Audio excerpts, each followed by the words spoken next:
All right, and I'll share my screen. Let's see. Hold on, PowerPoint's being difficult with me.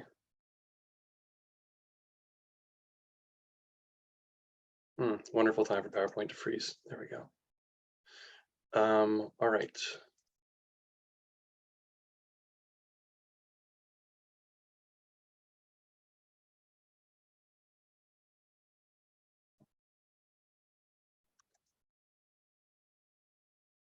Okay, so does that still come up as normal PowerPoint? You can see the full slide and everything? Okay, cool. All right, so first of all, thank you everyone for joining here today. Really appreciate you all coming down to this webinar virtually too. I know drawing in more people across the state, as Alex was just saying, some of the examples that are great. We found that's worked pretty well, especially for a lot of things like this, where we can get people from across the state all in one virtual room without having to drive across the many peninsulas that is Maine. And thank you especially for the people who participated in this survey. What we're here, well, for any survey really, we're trying to limit it as much as we possibly can. I know people are being surveyed to death, and I'm very mindful of that. So we're really trying to focus on things that really are of the utmost importance from what we've heard from growers. So a little background for those of you who don't know, I'm Christian Brayden. I'm the project manager with the Maine Aquaculture Association. Most of my work is more on the, well, it's often on the sort of business/economic side of aquaculture, but been doing a lot of work lately around workforce development. We developed some occupational standards, other work around distribution, financing, economic or financial benchmarking. It goes all over the place really. So marketing has been a big part of it too, marketing/distribution. So what this is here today is looking to provide some findings from a survey we did in the spring and looking to solicit feedback for future research from all you and here, especially the growers. So the origin of all this work was speaking with a lot of different growers around the state. People were saying that maybe not right now, but trying to look 3 to 5 years in advance even. What do you think your farm's going to look like?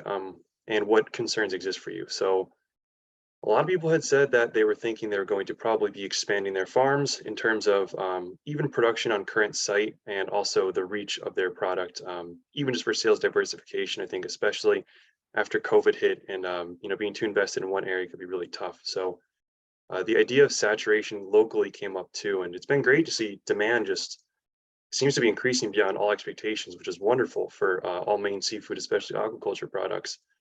But people still think, with the amount of growers there are now, even if there are not any more growers, just with the amount of increased production, that saturation is definitely a possibility. So people are trying to look beyond Maine as well. So what we want to do is really look at the current and future distribution of products and markets from Maine aquaculture producers, try to figure out people's future farm plans and a little bit more in lessons learned as people were going through this process. So the survey itself looks at these topics. So as I mentioned, distribution of the product, how people are promoting their products, different methods for that, target markets, in terms of the demographics, but even more so looking at the geography of different target markets, whether that's Maine, beyond, and in this case, much of it was looking beyond Maine, in fact, barriers to access to get to those markets, and then lessons learned from, well, people who have tried this before, sometimes succeeded, sometimes failed. So what this is all a part of is a bigger project that we're working on. This is a NOAA and Maine Sea Grant funded project called Expanding Maine's Blue Economy. So it does have an aquaculture focus, but obviously it's Maine's blue economy. You can't do that without wild capture fisheries as well. So it is focused on aquaculture, but especially in things like the supply chain, the wild fisheries are included as well. You just can't really isolate those. So there are 3 parts to this project, and it's all coming together in this overlap, hence the graphic. And this part today, and what I focus on, is the sector marketing needs. And when I say marketing, I should just want to be clear in this context. It's not, sometimes people think marketing is just more or less advertising, but in this case, we're talking, how do you get the product from your farm to literally the market to money in your bank account? So how do you turn that into a transaction, essentially? And what we're trying to figure out in this first step, so the first step of this is a sector marketing needs and looking at those for the Maine aquaculture sector, is that these will then be driving the research focus, including how people are trying to distribute their product, where they're trying to go to, us trying to research specific areas of interest based on the feedback we're getting from people in the sector who are growing.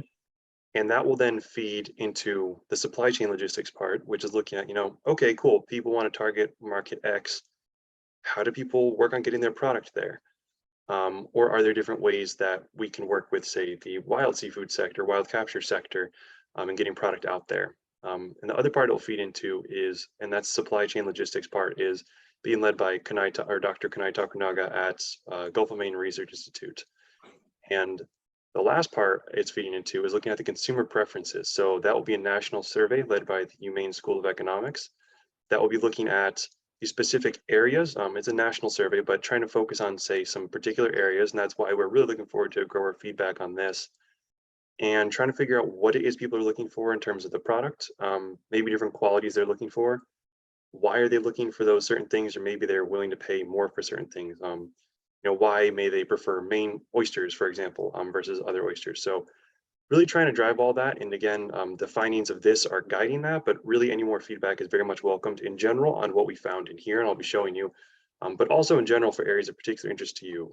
It's really, really big to us at the Maine Aquaculture Association, especially to be leading research and leveraging any sort of resources that are directly in response to what we're hearing from people who are working in the sector. So regardless of it's this project or not, anyone is always welcome to reach out.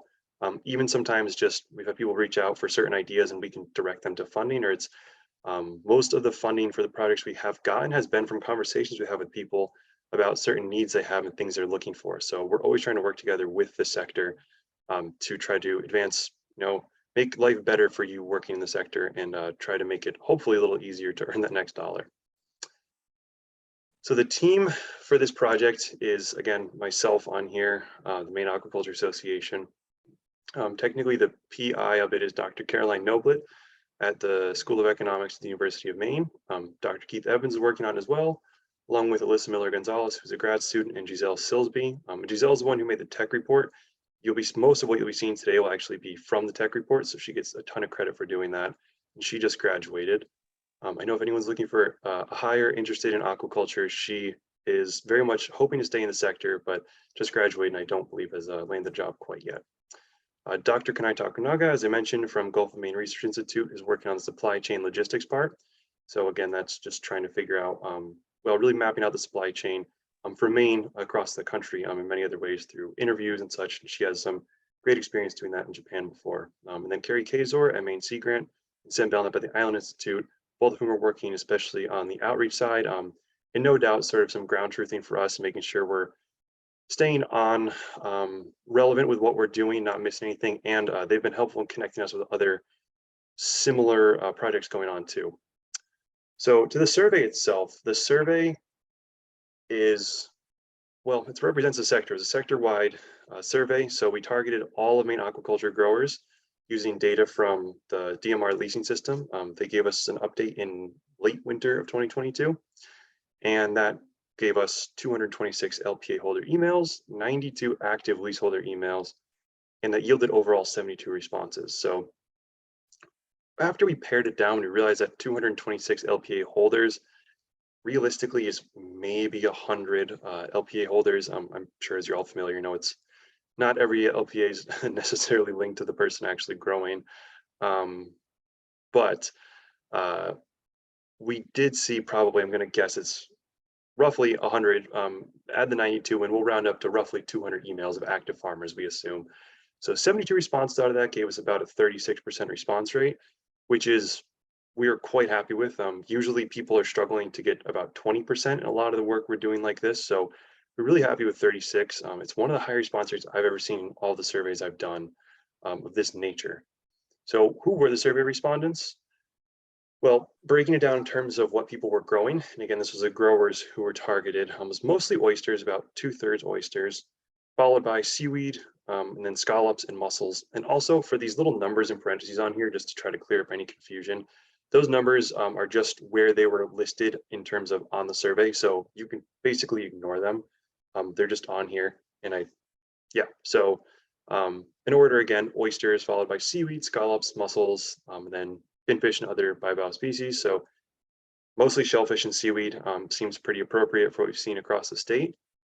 In terms of where people are farming, well, not quite the majority, but most of them of the sample would be from the mid-coast, almost half. The remainder came from southern and then down east Maine, respectively. So given what we've seen in terms of distribution of aquaculture in Maine, seems pretty on par, pretty representative. So in the last part of this, and this is actually pretty interesting, I found, was looking at the total sales. So what exactly, we know that these are mostly shellfish and some seaweed farms all across the state.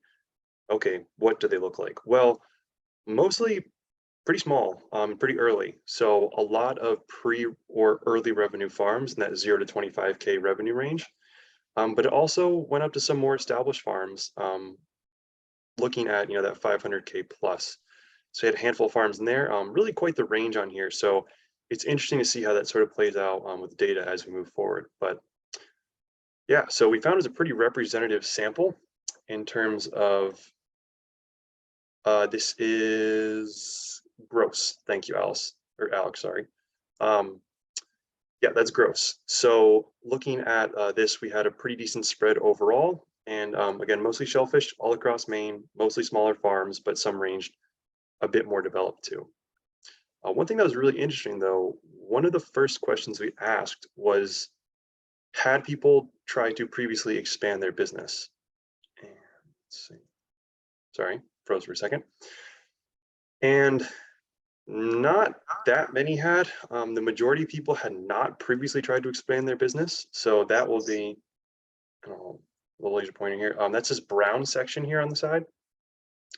However, when we ask people what their plans are, if they plan to expand their business in the next 2 to 3 years, almost 85% said yes. So again, this went back to the survey idea, and this was a part of the survey, so we didn't know. I actually did not expect it to be nearly this high. Business expansion, are people looking into it? Are people really looking to target new markets? And it would be, I think, pretty tough for all of these people to look to expand their businesses and not have anyone target new markets. So it did seem to prove the concept there. I mean, looking at the next 2 to 3 years, there likely will need to be new markets access for people. Even if it's still local or statewide, that's fine. But I think we'll start to see some more of people looking elsewhere beyond where they're currently looking. And specifically in that will be explored in the next couple slides here. So this first one looks at the current and future distribution methods. So the left, or the grayish color, is looking at the current distribution methods. So what we see is, and I don't think much of what's in here is honestly not a huge surprise. Most of it's going to distributors or wholesalers. Following that, direct to restaurant, direct to retail, direct online sales. So more of those direct sales, but still the majority, looks like almost 2/3, is going to a distributor or wholesaler. There's no huge surprise there. However, if we look at the red bars, looking at the future distribution methods, so this is again for people looking to expand the next 2 to 3 years, it's a very notable dip. I mean, just about cut in half on the distributor/wholesale side, which is interesting because we see a decrease also in direct to retail, but we're seeing growth in the direct to restaurant and the direct to consumer especially. Unfortunately, and this is an error completely on my own part, as anyone who's done surveys knows, after you get the results back, you always find some stupid thing you did. These didn't exactly line up in terms of the options. So that's why some of the red and gray bars aren't next to each other. Sometimes people just put in their own options as well, sort of in the other category. But overall, we see a decrease for the future distribution at more so the distributor/wholesale decrease, but the increase in direct sales, so direct to restaurant and direct to consumer. The direct to consumer is pretty notable too. Unfortunately, just kind of vague. We don't exactly know what that means. It could encompass the direct online sales. That could be catering, could be a farm stand, could be any of those, but a notable growth there. And some other newer ones that came up, grocery and CSA came up a little bit. Meal kits, I think maybe looks like one person, maybe two people might have said something, but really not much. But yeah, the decrease in distributor is really interesting. We'll see later on. It's somewhat conflicted with some of the other findings we had. But there is, again, increase in direct sales, especially direct online sales. But yeah, we'll delve into that a bit more in the lessons learned later, because there's a lot more to this. And yeah, I'm definitely gonna have some questions afterwards. So I think we could hold questions till later on. I don't think there's any now per se, but that's helpful. So In terms of distribution areas, this is looking at where people are currently distributing their product. So again, no surprise here, mostly local. Following that is people distributing the product across Maine, equal amounts to New England and the Northeast, Mid-Atlantic, and then throughout the rest of them, generally as you're getting further away from Maine, no surprise, fewer products are going there. Predominantly local distribution, Maine, New England. Where it gets more interesting is looking at the next slide, which is comparing, again here, the current versus the future. So the current is looking at the local, the current is the gray and future is the red. So right off the bat here, again, we see a pretty notable decrease in that first column, which is looking at, in this case, local. So a pretty notable decrease in local, a slight increase across Maine. In New England, nothing huge, slight decrease Northeast. And what I found more interesting here was, yeah, there's a decrease in local sales, a slight increase in the statewide, but definitely an increase across the country. So a couple areas where there's some growth being targeted here. We look at the Midwest and the Southeast. Some notable increase there in terms of interest, people's plans to get product out there. But also looking at the Rocky Mountains especially. So this is one, this will come up a few times in the survey. A lot of people seem to be interested at least in targeting this area, but it didn't have a lot of products going there currently. We're looking at probably, not quite, almost a doubling of future versus current projections there. So interesting to see people moving sort of away from the local sales in possibly more statewide and out of state. One other way we looked at this was we asked people, we asked people for their overall interest is the way we combined it really. So areas targeted, which was just included in that last slide, but also we asked people for any additional information they were seeking for specific states. And these were the states that had come up. So Maine, obviously, it's still going to be a huge part of the market for Maine aquaculture products. And beyond that, some states that came up a fair amount were New York and Texas. New York and California. California first, I guess, technically, and then New York. Some other areas that came up notably in here, looking at, of course, Maryland's in here, Illinois with Chicago, I believe, Georgia with Atlanta. So there's a sort of Southeast and Midwest, but more so this Texas to Rockies area and sort of the West Coast as well. So this sort of carved out its own little bit in here, and it lines up with what we had heard from other people as well throughout the survey. So definitely, Colorado, Wyoming, Utah, Idaho, looking at all those areas, even if they only received a couple, a few selections within the survey, it's still a fair amount of interest in that area. Not, of course, to overlook the Northeast, but even this little bit up into Minnesota, Michigan, Ohio, and Pennsylvania as well. But definitely some growth out west, especially in Texas, which we were not necessarily anticipating. But yeah, Rockies to Texas and the West Coast were notable outside of the Northeast on here, especially. And in terms of drilling down into the specifics, there were, we asked about any specific cities or metro areas, markets of interest. So this is where we're talking about, really trying to get the feedback on where we can best guide our resources in terms of this project and future work for areas people are trying to learn more about, whether it's getting a product there, learning more about consumers there, what they're looking for, so on and so forth. So the top 3 target markets, again, no shock here really on at least most of these. Portland tops the list. People are still selling a ton of oysters, mussels, everything, seaweed, scallops into Portland. There's no surprise about that. And it's local for many people, still relatively close for others as well. Beyond Maine, New York City and Boston came in next. Again, no shocks there. But then following that were Chicago and Los Angeles. So obviously, a little bit further on those, especially LA. But yeah, we'll come back to this later to hear more about where people are interested in learning more about in terms of cities or states of interest. So in terms of, again, we had this map of states where people were looking to go to, sort of regions that popped up on this map, but then also, these specific markets people are targeting, some of which fell in those states that were included on there as well.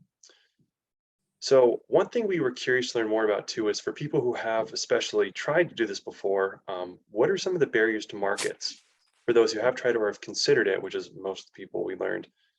And Unsurprisingly, shipping logistics is number one. Just trying to figure out how to get product out there was really tough. Another part of that was lack of connections. So just not knowing who to talk to. Obviously, it's kind of inherent in the shipping logistics issue. If you don't know who to talk to, you probably can't get and hold the right people. If you can't get hold the right people, you may not know them. It kind of goes both ways. Another one that came up was not enough product to meet demand or fulfill orders. This is something that's going to come up in the next slides a bunch. I've heard this through a lot of the work I've done with business planning for people, that they've run into this issue a lot, and many other conversations I've had on really all sides of growing, purchasing, distribution, so on and so forth. Not having enough product or consistently enough to fulfill orders can be a huge issue. Other barriers included licensing. It can be scary, it can be confusing, it can just be tough. It is tough to make sure everything's in order to be shipping across state lines, especially. And last is just costs. No shock here, it's pricey. I think that's especially for people who are trying to do it directly themselves, realizing, especially for all of these barriers, really, for someone trying to do it themselves, especially on a smaller farm, it just can be extremely challenging to do. So these are all barriers that had come up. But one thing that was pretty interesting was coming out of this were some lessons learned. So we asked people, what did you learn when trying to expand before? And first and foremost, what came up was maintain consistent harvest quantity and quality. As someone had said, you need to be sure of inventory and ability to provide consistent quality and quantity. And I cannot emphasize enough how much that is true through everything I have heard. This has come up time and time again. You need to make sure you have the product, that you will have the product in the amount that you said you will, and of the quality that is to be expected of your product. If not, it's just very difficult to maintain a relationship with anyone really who's buying, but especially if you're trying to expand your sales, even if it's not across state lines or anything. Just if you're trying to expand your sales and you're struggling to do that, you need to make that the priority of what we found. That needs to be the priority before really much else comes into place, because you're just going to struggle across all parts of your business. That's not going to happen. Maintain local sales. And this is kind of ironic to come up here, because in one sense, people are trying to target out-of-state markets, but I think more of the way is not the opposite, but just to make sure you maintain those local sales amongst other sales, because as someone had put it, local people want to eat the local seafood that they can see growing in their local community. I know anecdotally, personally, I could not agree with that more. Someone else had commented too that that's one way to increase a social license to operate. I know that's a very broken down economist way of putting it, although it wasn't actually me who wrote that. But the idea being that it's really important to make sure you are connected to your community, that you're working with the community, they know what they're doing, they're able to enjoy the product, not that you forgot where you came from and suddenly you're Hollywood's top, I don't know, scallops or something, and you become a hotshot and forget Maine, which Maine would not let you do because that's impossible, just by the way we are. But making sure you stay connected to all of that. And it's another part here is looking at the selling online portion. So someone noted that selling online independently was not successful due to transportation costs. So this again talks about the importance of maintaining the local sales. It's not to say selling online can't be done successfully, just that really trying to do it, say on more of a mom and pop, a really small family farm, or even just a small farm in general, one owner operator, something like that. It's very, very tough to do, just due to all those barriers mentioned in the previous slide. And to make sure you have just even the time and bandwidth to do it personally, to be able to make sure you have all the logistics in place, all the packaging, package the orders, get them to the, say, UPS, get them out, and still turn a profit doing that is very challenging. Some people, did explain in their lessons learned, vertical integration, something that could help working with larger farms, cooperatives. And again, this is the irony, because this is where a distributor or wholesaler can come in to an extent as well. So one last part of this is ask people, why did your expansion succeed? And this is again this funny bit about the distributors and local sales, which, to be clear, are not always juxtaposed with one another. Distributor, some strictly do local sales. So just interesting to hear this balance between shifts, maybe less towards local sales, but also maintaining your local sales, and then people wanting to work less with distributors, but people also saying that they're the reason for their success. So just interesting to see overall. And so as some people said here, why did they succeed? I made contact with distributors because I rely upon my distributor to build my sales network. Um, and again, the quality, quantity, and consistency comes up here. We had more supply to offer for sale and the market has been strong. Really important to have that included as well. And again, quality below, consistent high quality, part of the Maine brand. This again had come up. This bit on quality really too, looking at consistent high quality and the Maine brand. The Maine brand being something we'll explore more a bit here in a second. But again, the expansion looking at, I don't think it's a shock. People worked with distributors to increase their sales network. They had consistent supply when some people didn't. That was able to build strong relationships. But again, you got to have the quality, the consistent quality you get there, and also the Maine brand helping especially expand. So in terms of one thing we asked a little bit about here is product promotion, just to see if there's anything interesting that came out of it. How are people promoting their product? And again, these numbers on the left are just looking at, that's just where they were located on the survey. So don't worry about those numbers on the left.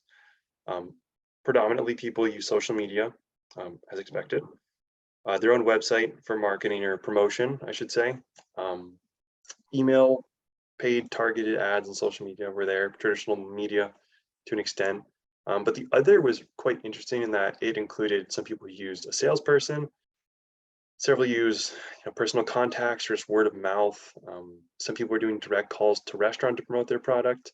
But one that was not included explicitly in here, but was mentioned by some people was earned media, which is something growing in Maine. And by earned media, I mean things like maybe you found yourself on your farm to get a spot on an article or feature in the Portland Press. Maybe it's the New York Times. And how the promotion can work from there. Say it's maybe you land a spot in the LA Times. LA, to be clear, Los Angeles, not the famous Lewiston, Auburn, which is confusing for a lot of people who move here, I've learned. But looking at the Los Angeles Times and say maybe you get an oyster spot out there and all of a sudden you have tons of people who are calling you saying, we want your oysters out here. We read about your story, your product. We've had it. It's amazing. We want more of it. So that promotion can go a really long way because of the reach, especially of some of these papers, amongst other venues. It's not necessarily papers. It could be online publications, so on and so forth. But again, earned media can have a really profound impact. So while it's not mentioned here a ton, for some people, it's made very large differences. A couple other things we looked at in here, attributes consumers seek. So we asked farmers, what attributes do you think consumers want in your product? So this is, again, according to farmers, as you can see in the top there. Came up with taste and freshness way above everything else. This is no shock. I would say based on most of the survey work I've seen, this is generally what consumers tend to prefer as the most important as well. Taste and freshness or quality and freshness, something like that usually comes up. Everything else had less than 10 counts for it, so really didn't add up.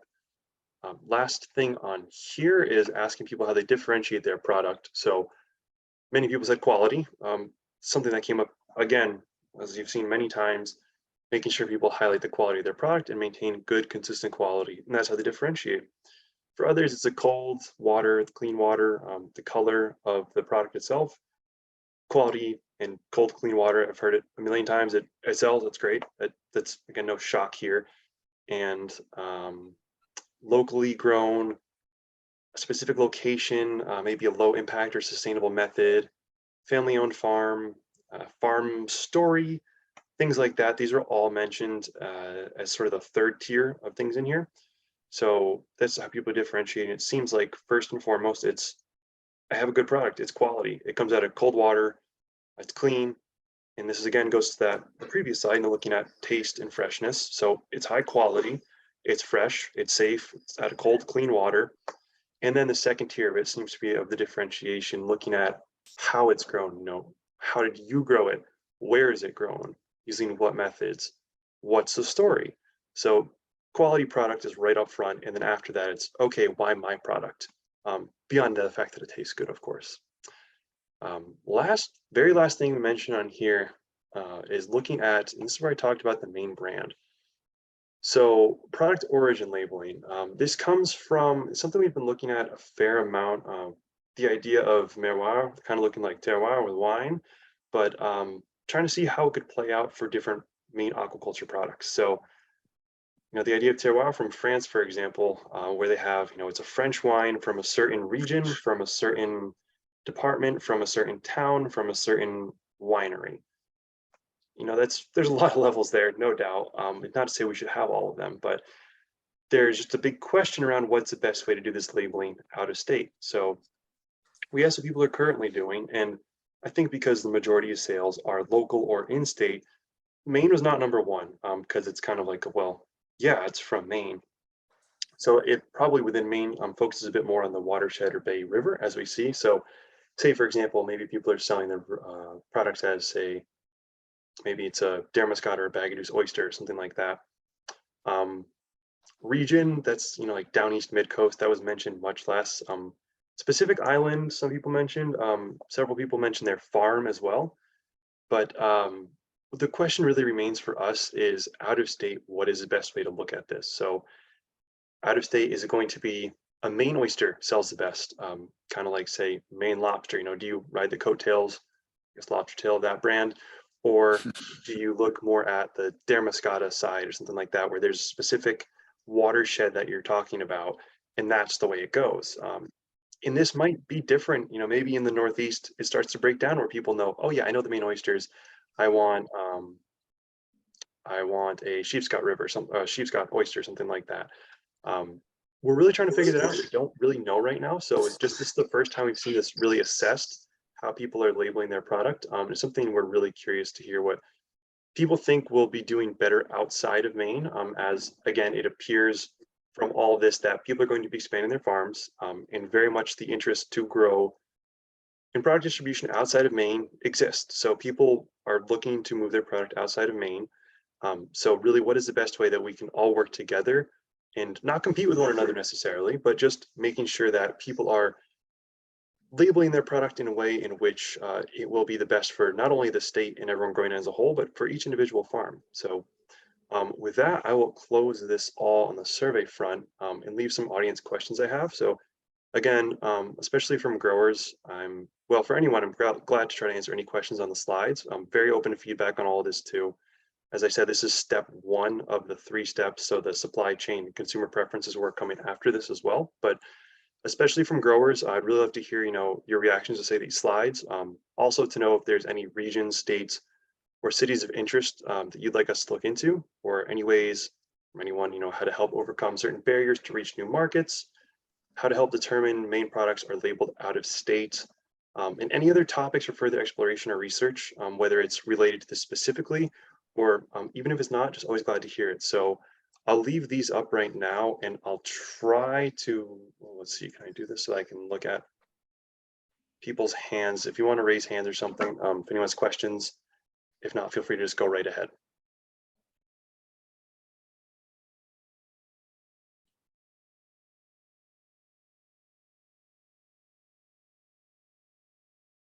All right, not seeing any hands go up. So if anyone has anything, feel free to go right ahead.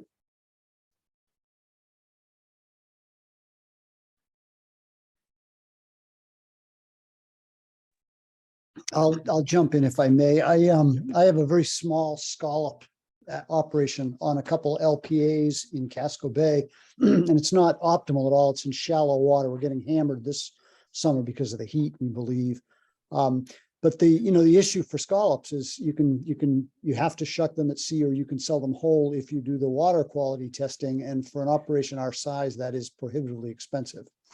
So if the state were to step in and assume that role, I think there'd be a huge market for it. I think Marsden and Bob Brewer up in Penobscot Bay have demonstrated that they're large enough that they do their own water quality testing, and they're selling the whole animal. And we could probably sell a whole animal for $3 a piece, as opposed to our 35 to 40 count per pound down here. That's a high count per pound. We're growing sea scallops, but they're just not thriving in the shallow, warmish water that we're limited to. So is there any talk about the state assuming that role, such as they do for soft shell clams and oysters? I wish I had an answer for you, and I do not know. I imagine Sebastian probably would have a better answer than me, but I do not know, and I apologize for that. But I can try to look into that and get back to you on it too. Thank you.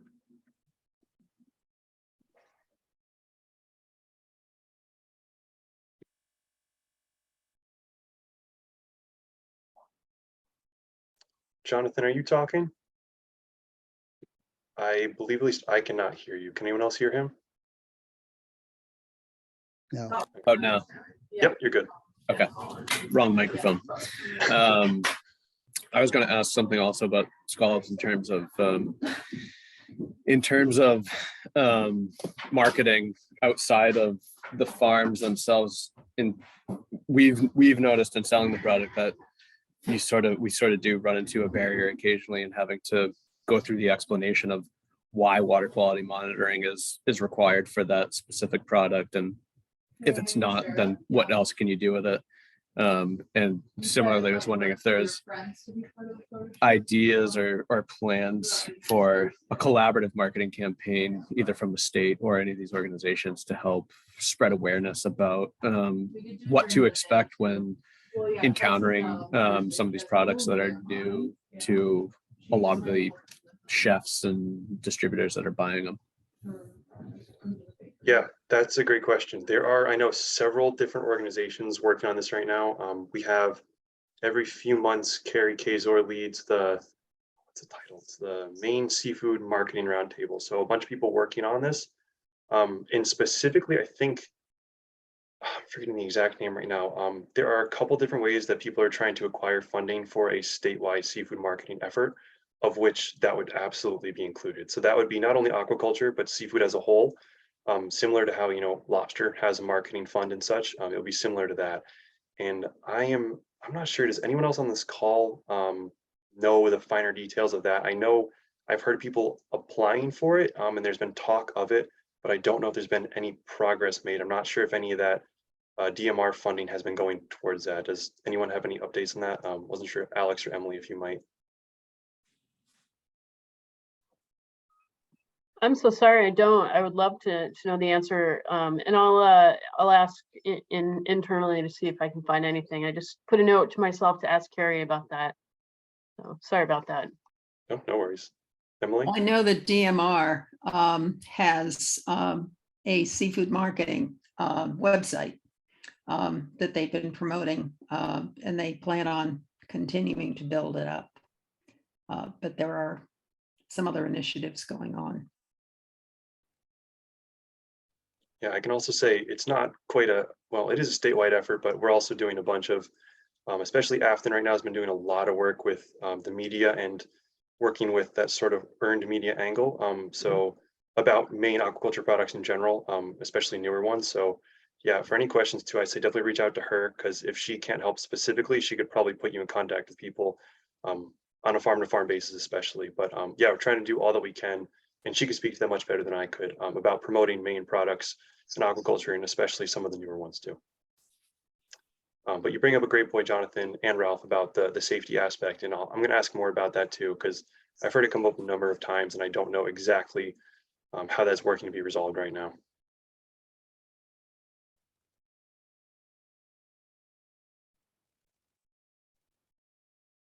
Another thing I was interested in, we do a little bit of market research, customer research, feedback type of, what we can, when we can. But I expect that some of these organizations and MAA have a wider net, bigger reach, and probably better tools to access that information, but would like to learn about how some of those consumer facing surveys are constructed and whether or not growers could be involved. I couldn't remember if this survey included questions about what do growers want to learn from the consumers, but there's all sorts of stuff that we're curious about that we could probably come up with our own wacky survey of questions to ask these seafood consumers. But I was just curious about what that process is, and to when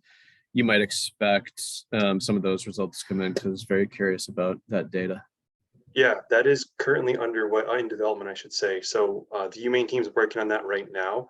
I think during the fall is when they're planning to push it out.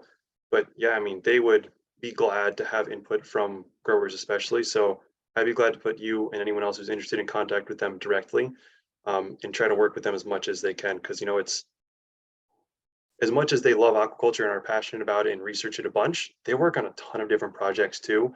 So they can only be so vested in each different sector they're working in. You know, maybe they are working on aquaculture in the morning and forestry in the afternoon. You know, it's the nature of it. So hearing from someone like you, I know would go a very, very long way, especially in terms of some of the questions that you would be asking. So I know they'd be very glad to hear more on that. And one other thing that came to mind too, currently, and he told me I could say this, Ganesh Kumar, who is Dr. Ganesh Kumar from, I think he's in Mississippi State now. He just recently has acquired Nielsen data set.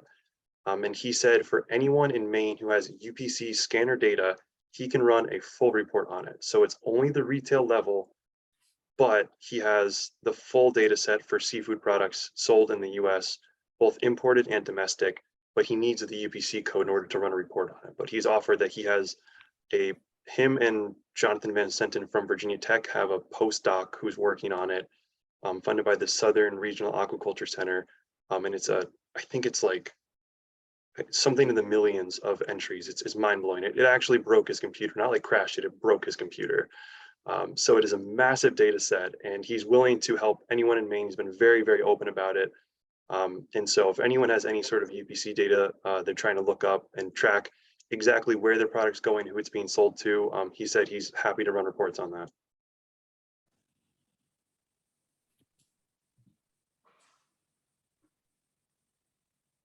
Hey, can I see your hand raised?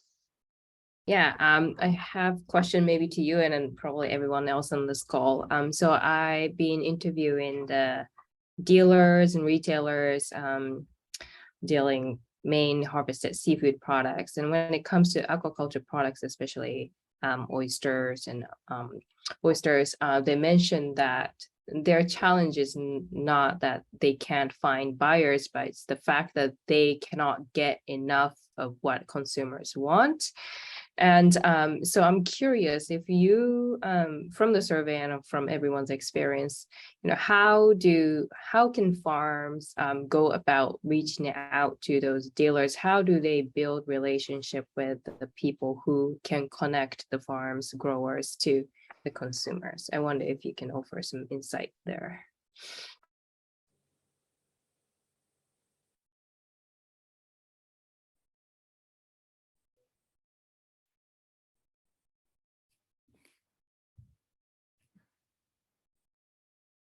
Anyone feel free to jump in.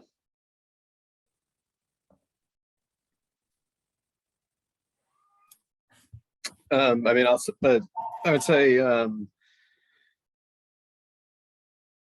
one, a little, you know, some of it, at least on our end, is some boots on the ground, reach out, make, you know, kind of just old school, visit places, call places, etc. We also, as both a grower and a dealer, we try to bridge that gap as well, by working directly with farms, and sort of using our connections to facilitate bringing their product to a distributor without necessarily having to do all that legwork. So I guess for our organization individually, it's something that we try to focus on improving, because we've found that it is really difficult in a lot of circumstances to get your foot in the door with the right organization, wholesaler, distributor that's going to represent your product well, and maintain its integrity through the rest of its life cycle in the marketplace. It's not necessarily easy, especially if you are in the situation that it sounds like a lot of the respondents, including ourselves, are typically in, which is that your supply doesn't quite meet demand, and in some cases your supply isn't even enough to get a conversation started with some carriers that are looking for 2,000, 3,000, 4,000 a week minimum over a certain amount of time. And so we've tried to make that a little bit easier, reduce that barrier of entry to a lot of the smaller growers that don't necessarily have those minimums, but we can combine that with 3 other farms and bring it to the distributor.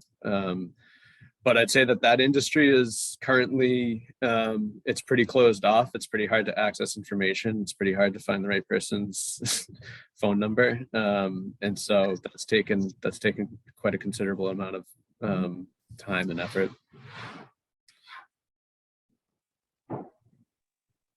And Ralph, I saw you had your hand raised. Yeah, I would just add that we're way too small to have even thought about getting to that point where we're talking to dealers. We've had very casual conversations with friends who are marketing other products, oysters, and they've said, boy, if you had enough, we could sell this also at the farmer's market or through our network, but we're not big enough yet. We sell everything we can get and much more than we have much more demand for our small harvest.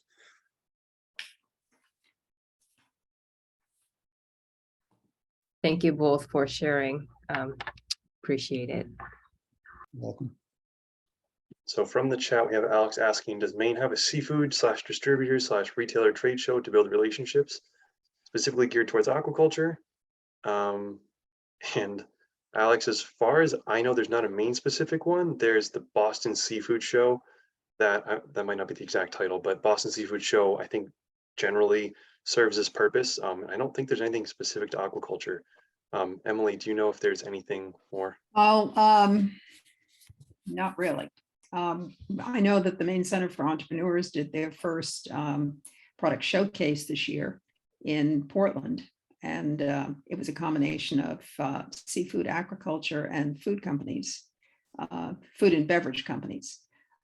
So that was for retailers, distributors, state operators, number of different organizations who were all invited to attend. But the historically, seafood is in Boston every year. And then there's an international show in Brussels. Used to be in Brussels, excuse me, now it's in Barcelona. And then there's another regional, there's an Asian show in Singapore. Yeah, in full disclosure, I come from Vermont, where we had a lot of early stage market development around food. I worked in the food and agriculture sector. So I did write the aquaculture section for the farm to plate report for the state of Vermont, but a very different kind of aquaculture. So I apologize for any naivete I bring to the table. Something else similar that we've seen some success in our region is the occasional grassroots festival celebration type thing. A few years ago, like with the Pemmican Oyster Festival, is usually something that happens on the Damascota River every year. That's usually been geared towards just getting the community together, shucking competition, a little bit of education. And in the past years, we sort of rallied some of the growers in this area to do the Damascota Oyster Celebration a few years ago. And the effort there was really to bring all the growers together in the region, display showcase the products, do some of the same fun type of activities and live music and shucking contests and food and beverage, while also inviting a lot of customers, prospective customers, chefs from around the country to have different cooking competitions or to join in on the shucking competition. And I know at least that year we had there were tours going on during that event that were specific to people that were interested in buying oysters. And so they got to as part of that festival, they got to get ferried around by the river tripper and visit different farms and see how they operated. And we had pretty good turnout in regards to those people coming from the sectors, buyers from Foley Fish and Samuels and Sons and other big players in the market. And obviously over the past few years, we've had tough times to be able to pull events like that off, and to even plan events like that around COVID and everything. But I'd say we've definitely seen some success in trying, from the growers themselves, inviting these people here, and it's definitely been the most exposure that we've been able to provide to the highest number of people in a short amount of time that are consequential decision makers in the buying of shellfish. Sue, if you're on here, do you have any ideas or do you know of anything that might be coming up for MCE or across the state that might be sort of similar to this? Yeah, so sorry, I'll show my screen. I was eating my lunch earlier. Oh, so. you're all good. So there is an event coming up, and while you guys were talking, I was just trying to find my outline of it. But it's in March, and it's it's called Miroir. It's March 24th and 25th, and it's going to be at Thompson's Point. And I know there's a whole education piece for aquaculture folks, and then they're going to have like some dinner opportunities and different things where they're going to tap into producers. I think they're going to try to get some buyers, people, chefs, buyers. They're going to have all kinds of different things there. I'm wondering if I don't know a ton of the details around it. I know that Thompson's Point will be sending out some marketing materials on it. Christian, I could send you what I have on it, and then, if you wanted to talk to them, you could, and you could forward what I have, but that's something there. With the MCE event that Emily was talking about, that was for our member companies, so that's not open to, that wasn't open to any producers, just our member companies at the time. And we really tried to get a lot of buyers and investors and stuff there for our member companies in that showcase.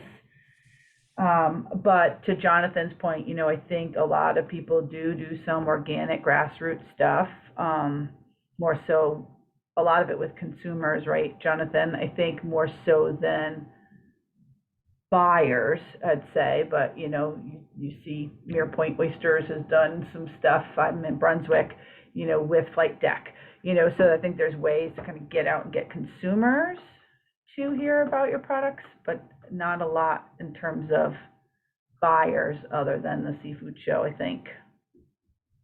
And maybe this Miroir event, which we could look into a little more. Yeah, with those events, it is tough. Just like it's tough to get some of those folks on the phone with to begin with. It can be tough to get the right invite list and to be able to rally those people together. So, I have you all here. Can I just ask, is there a list of distributors? Is it like a license to distribute aquaculture products? I mean, I'm sure it must be for shellfish. I don't know about seafood.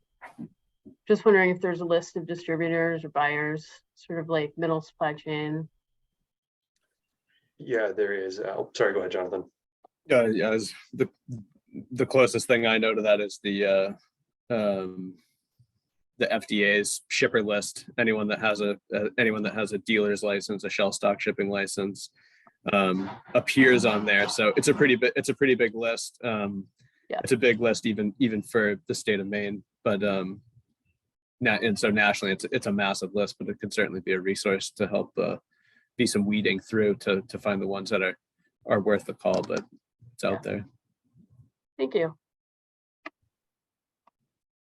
Yeah, that's the only one I know of as well. Like you said, Jonathan, it's good for weeding through, but there's a lot of people. Even it's kind of amazing how many people from such a small state are involved in shellfish distribution. I know we're just about out of time on here. People are, of course, more than welcome to stay longer, but for those you haven't heard from yet, I know Butch, Lori, Tony, Ray, and Jeff Mark, anything you wanted to ask or contribute to this.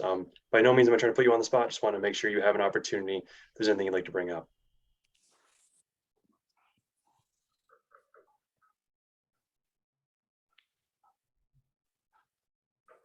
Jeff, I can't tell. Are you trying to say something? If not, that's fine. I think you just unmuted yourself though.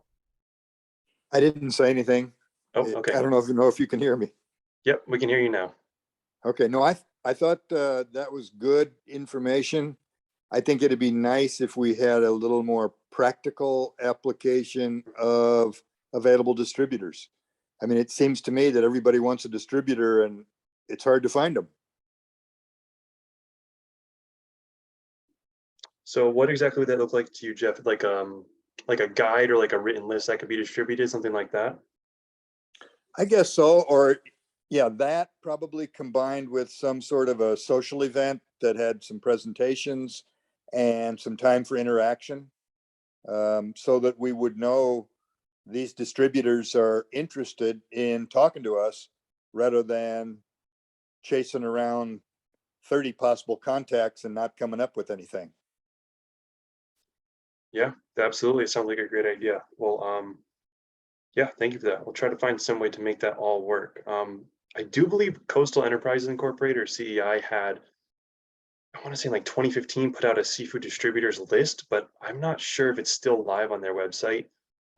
It might be, but it's a long list of different things people are selling, who they are, their contacts. But, and I think probably 7 years ago, I think it might be a little outdated at this point, but that just came to mind as something that might be helpful if it still is online. Okay. But yeah, that's a great idea for the event too, and I'll start circulating some discussion of that around for people who would be probably the ones in line for hosting that. That's a great idea. Thank you.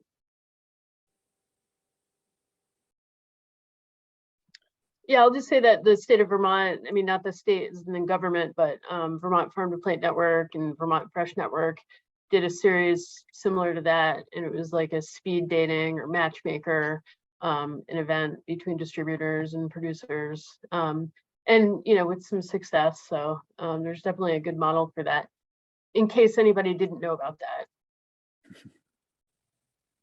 Thanks for volunteering to help, Alex. Much appreciated.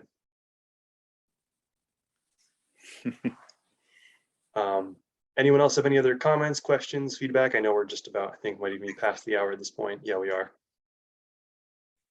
Thank you. Yep, you're welcome. All right, seeing no other unmutes, I want to thank everyone for joining us, and again for your feedback in the survey and anything else that had come up. And Tony, were you trying to say something? Yeah, sorry, I got kicked out. Oh. But I would, no, I'm back on, and I was actually just gonna also, as you may or may not know, we have just moved into an old lobster pound in Port Clyde. And one of the things that this idea of just trying to connect new ways of selling and or getting the word out, meeting buyers, is the nice relationship we have with the guy who runs the pound. And because he's shipping already to New York and Boston, and I suppose further afield, but he's pretty enthusiastic about saying, hey, you may find me new lobster buyers, I could find you oyster buyers. Like that kind of relationship. I know we've been pretty segmented, but just thinking about that as another way of tackling the problem of getting to new markets and developing relationships. Yeah, absolutely. So Tony, it sounds like you're saying not to just focus on people already in aquaculture, but look beyond that to people working in, fin fish or lobster or something like that, or ground fish or lobster, something like that too. Right. And that there's already infrastructure for those products going to market further afield than, say, Maine, or within Maine as well. But just thinking about cross-pollinating with other industry. Absolutely. And I don't know if she's still on here, but I know that is part of what Kanai is looking at. Yeah, she's still on here. That's part of what she's looking at in terms of the supply chain aspect of this project as well. Cool. All right. Any other questions or comments from anyone? Yeah, this is Jeff again. Who Yep. was that on the line? Port Clyde isn't far from me. I'd like to speak with her again. Sure. Hi, Jeff. This is Tony Small. I'm with my partner John Cotton. We're Ice House Oysters, and Okay, we're pretty small. We've been in the bottom of the St. George River. We'll keep some LPAs there, but we're having a lot of trouble, like actually growing the farm in that location. The taste is great, but it presents some gear challenges that are pretty rugged. And so we just the last 18 months, we started talking with the guy who owns an old lobster pound in town, and yeah, we'd be happy to chat with you. okay. I will look for Ice House next time I go to Port Clyde for gas. Excellent. You know what? Just maybe you could get my info from Christian. Yeah, we'll ask him. Yeah, do that, because there's not a lot of evidence yet of us, except we're on Horse Point Road. And I mean, you can certainly ask folks. Port Clyde's small enough. All right. Classic Maine moment. That was wonderful. All right. That's Thank you. Thank you everyone for joining. Very much appreciate it. And again, I'll be sharing the recording of this as well. There's a couple small edits to make, but I'll be sharing the tech reports too that have everything and all of the comments people made, so the quantitative and the qualitative portions as well. Any questions for anything related to this or not, you're always welcome to reach out. My email's right there. Our website has a lot of stuff on there too. But thank you again all for your participation in this and all these greater projects. So thank you very much and have a good one.